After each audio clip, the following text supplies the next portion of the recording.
құмар ойын ол уақытша ермек емес. Ол адамның рухын, отбасын және қоғамды күйдіретін нәрсе. Ал ислам дінінде мұсылман адамға адал нәпақа табуды, адал еңбек қылуды, сабыр етуді бұйырады.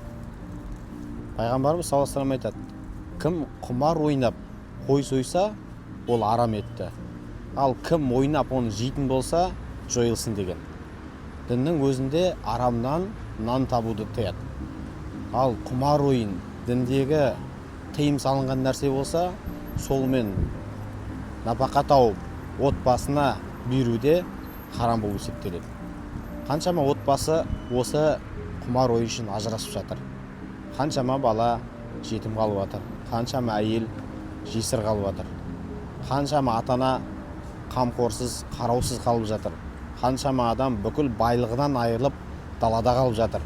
Қаншама адам осы құмар ойын үшін үйсіз қалып жатыр. Барын сатып дымсыз қалып жатыр. Сол үшін де дін бізге не нәрседен тыйса, ол біз үшін игілікті нәрсе. Ал кім сол игілікті нәрсені ұстанатын болса, ол нәрседе береке бар деген. Сол үшін де болмашы бір нан, жеңіл жолмен нан табам деп құмар ойынға біз бермеуіміз керек. Ол нәрсені біз жек көріп, одан алыс болуымыз керек. Және өзімізді де, ағайын тума туысымызды да, қоршаған ортамызды да осы нәрседен алыс болуға шақыруымыз керек.